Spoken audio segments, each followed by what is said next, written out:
Sepertinya saya lagi teler. Harusnya teman-teman ngasih tahu ke saya dan saya juga baru ngeh.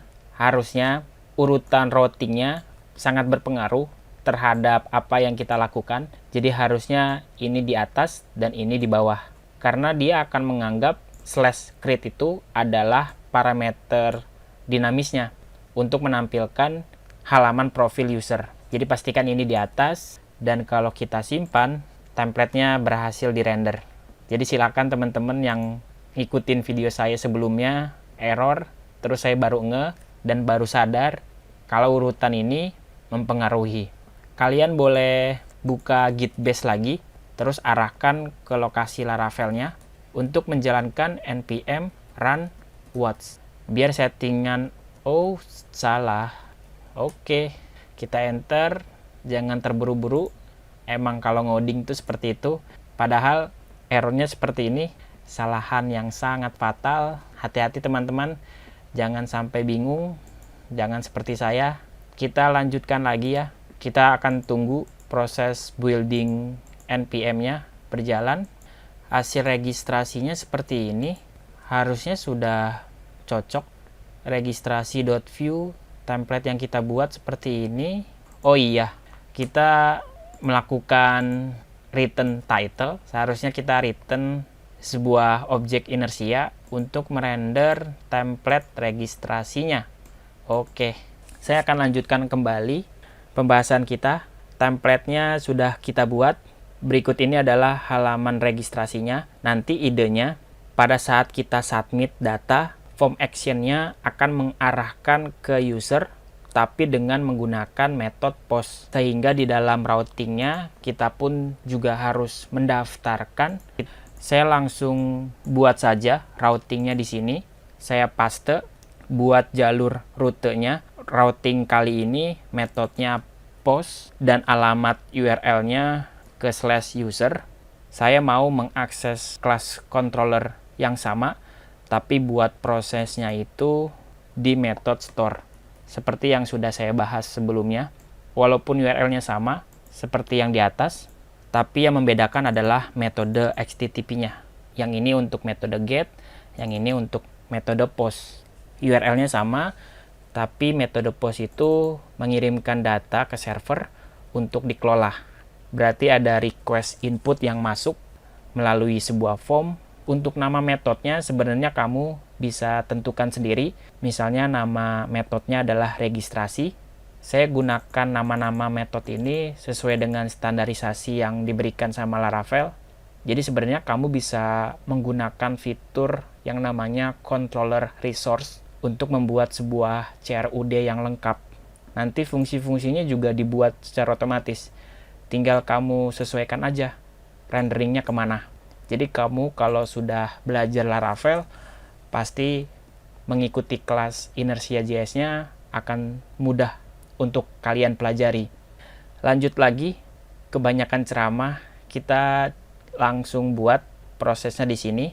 Berarti tugas kita sebelum kita melakukan insert data ke dalam database, kita perlu lakukan settingan di bagian template front end-nya. Yang pertama, kita harus membuat sebuah event. Nama eventnya itu onSubmit. Kalian boleh tulis syntax add submit di dalam elemen formnya, tapi disambung dengan metode prevent supaya diblok sifat asli dari elemen formnya. Kalau formnya disubmit, panggil sebuah function namanya register. Untuk penulisan ini, kamu bisa menuliskan v_on_2 submit. Jadi kalau pakai add itu penulisan singkat dari Vue.js, harusnya kamu sudah belajar tentang Vue.js-nya.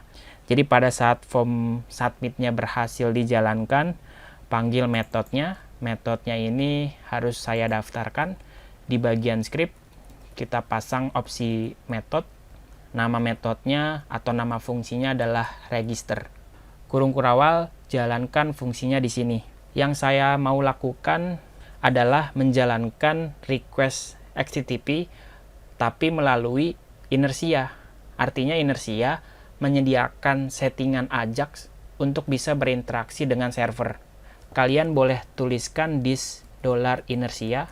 Kita punya objek inersia yang sudah dipasang ketika kita menjalankan pluginnya. Jadi objek ini sudah tersedia, jadi kita tinggal akses menggunakan disk.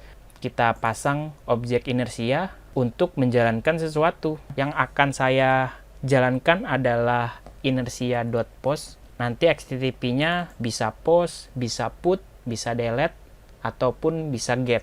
Kurang lebih seperti itu. Nanti parameter yang pertama di method post itu URL yang kita tuju.